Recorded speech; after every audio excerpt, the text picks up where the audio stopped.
I think your question is one of the most exciting projects you could have had at hand. If a client comes to you and say, there's no context, go ahead. So if you give me that challenge, I would immediately grab it. So that would be my first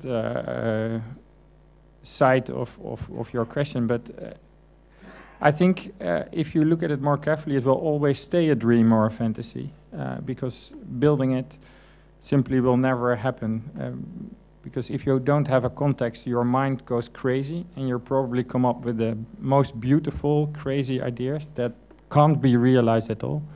So maybe you should stop being an architect and start being a fantasy writer, which is a very exciting thought to me. So maybe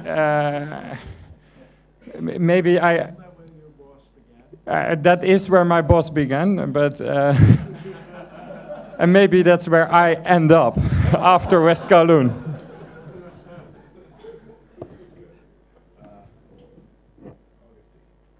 Let's throw this open because we only have a few minutes left. Okay. The authority has appointed the three renowned architects to prepare a concept plan for 40 hectares of land in the middle of the city. Now, in other words, they are helping us to create part of the city. And how can we create part of the city that would be attractive, okay, that would be that people would like to go? Now, as architects, I know some architects and some people in Hong Kong, they are expecting that architects are obsessed with iconic design, okay? But history tells us that whilst there are examples of iconic design which can sustain the test of time, okay, people will still love to go there simply because of the iconic design.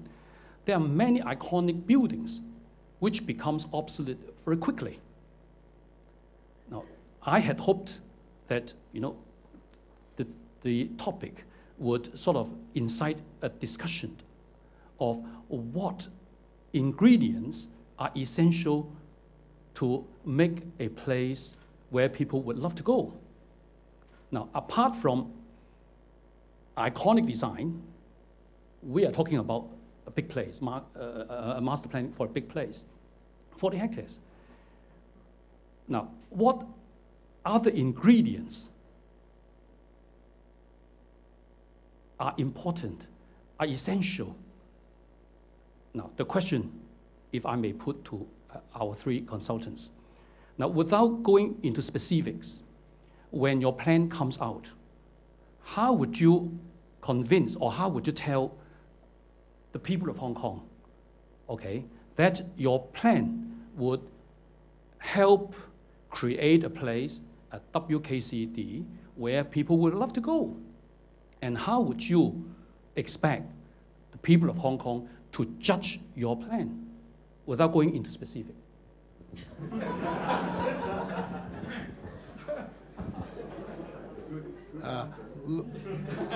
Sorry, you'll understand that I come from a tradition where you answer a question with a question. You're again throwing out an oppositional pair. It's either an iconic form or a livable place. No. Let me ask you a question. I want to push back on the authority.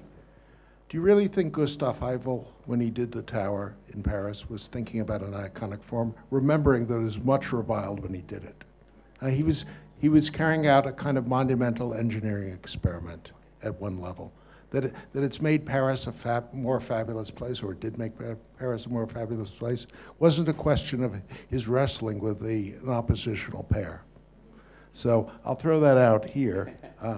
And I certainly wasn't suggesting that the construction of an ideal city. I was simply suggesting that an architect carries a model or kind of a contingent working model in their head, which they're always testing their buildings against. So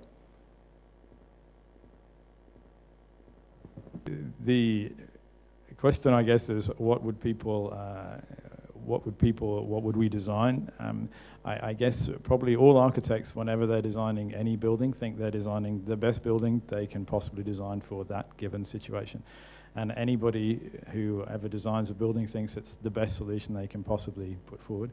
And if you asked them to describe it, they would describe it in glowing terms, telling you how fantastic it was and how all the great attributes it has publicly, privately, environmentally, socially, economically. It's just the benchmark of existence that is going to be the best anyone has ever seen, etc., etc.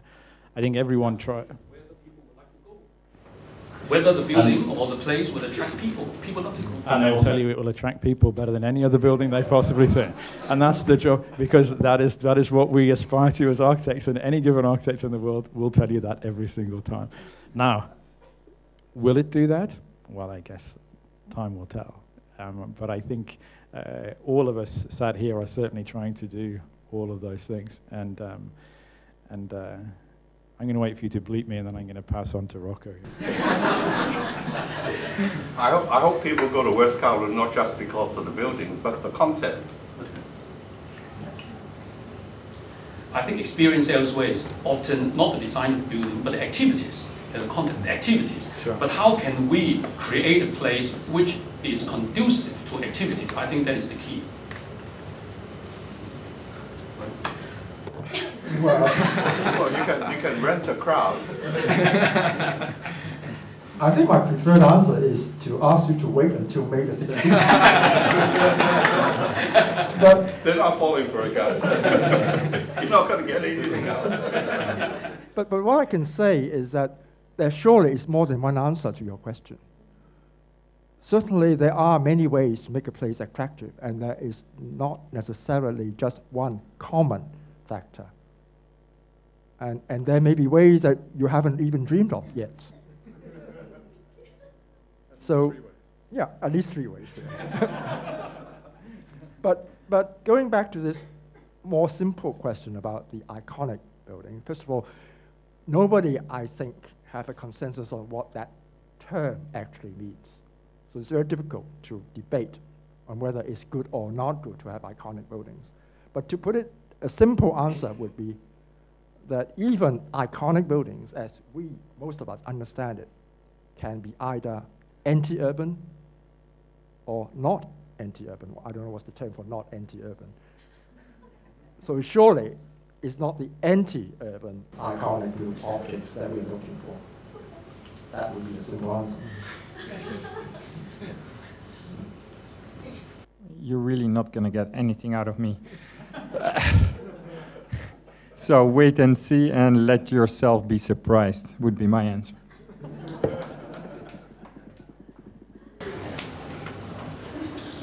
Other questions? Back there, Lee Cam?